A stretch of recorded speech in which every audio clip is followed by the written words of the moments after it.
Xylara had lived for 3 centuries and witnessed the rise and fall of 7 star systems, but nothing in her long existence had prepared her for living with a human. The elderly Kashari scientist stood nearly 8 feet tall with iridescent purple skin and 4 graceful arms that moved like water when she worked at her research terminal in the small apartment she now shared with her human roommate Katie on the colony station. Orbiting Neptune, Katie was a young human engineer barely 20, 5 years old with bright red hair pulled back in a messy bun and grease stains perpetually decorating her jumpsuit from working in the station's maintenance bay.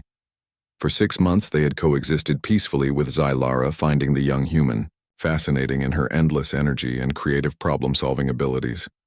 Humans were still relatively new to the galactic community, having only achieved faster-than-light travel 40 years ago, and most species found them peculiar.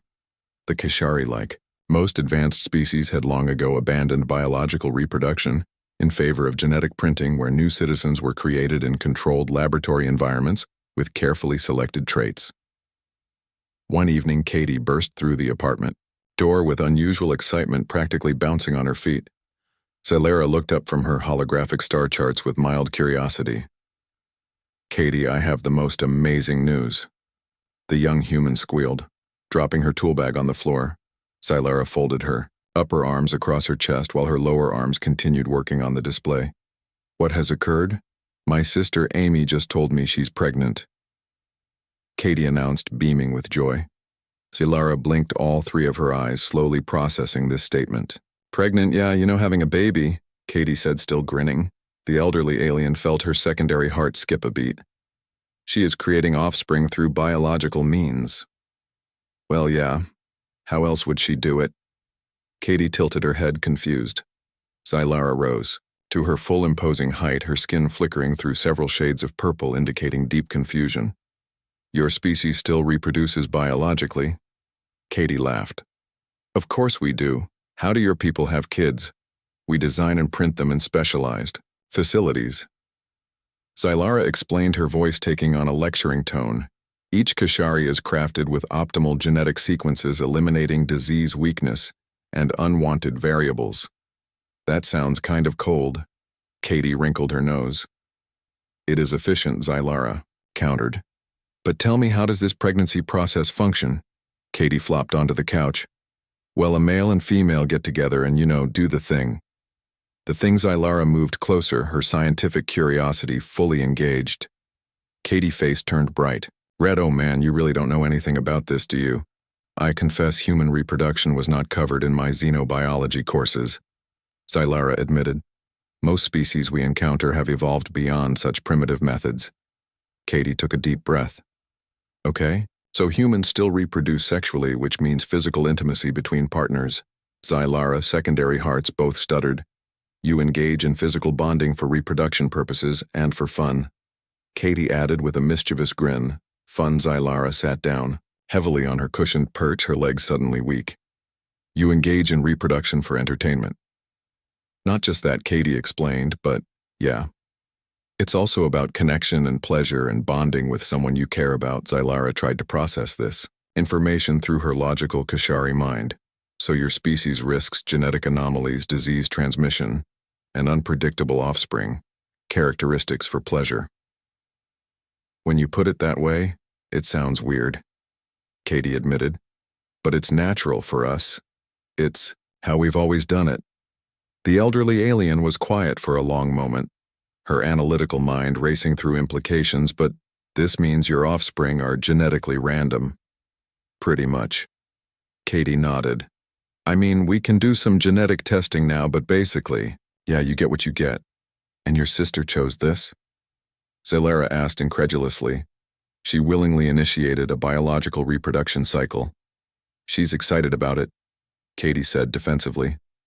"Lots of humans are. It's a beautiful thing. Creating life." Xylara stood and began pacing her forearms, gesturing expressively. But the inefficiency, the randomness, the physical toll on the female body. Katie watched her alien roommate with growing amusement. "Xylara, are you freaking out about human reproduction? I am attempting to understand how your species survived long enough to reach space travel." Zylara admitted we Kashari eliminated these variables 5,000 years ago when we achieved our first genetic printing facility. But don't you lose something that way, Katie? Asked softly. What could possibly be lost? Zylara turned to face her. The surprise, Katie said, standing up. The wonder of not knowing if your kid will have your eyes or your partner's smile or some random trait from a great-grandparent. That is chaos, not. Wonder, Zylara protested. Maybe Katie smiled, but it's our chaos, and honestly, I think it's kind of amazing that we still do it the old-fashioned way, despite having the technology to do otherwise. Zylara sat back down heavily, her mind still reeling. Explain. To me, the complete process. Katie spent the next hour describing human pregnancy in detail from conception through birth, while Zylara listened with increasing horror and fascination. The female carries the developing offspring internally for 9 months, Katie explained. 9 months. Zylara interrupted, her skin flashing bright purple with shock. The female is incapacitated for 9 months. Not incapacitated, Katie corrected, just pregnant women. Work and live normally for most of it. But the physical changes the medical risks, the pain of birth. Zylara counted off on her multiple fingers. Yeah, it's intense, Katie admitted. But billions of women have done it, and most say it's worth it. Zylara was quiet, absorbing everything she had learned. Your species is completely insane. Katie laughed. Maybe, but we're still here, aren't we? The elderly Kashari looked at her young human roommate with new appreciation. Perhaps that is precisely why you survived, she said slowly. Your species' willingness to embrace chaos, to accept risk, to find joy in uncertainty. These are not weaknesses, Katie grinned. Took you long enough to figure that out? Zylara made a sound like wind chimes, which was Kashari laughter. When your sister's offspring arrives, I wish to meet them. Really? Katie brightened. Yes. Zylara nodded, all 4 arms. I find myself curious about this chaotic, miraculous process you call family. Katie jumped up and hugged the tall alien, who stiffened in surprise before awkwardly patting the human's head with one hand. Your species may be insane, Zylara said softly, but perhaps there is wisdom in your madness.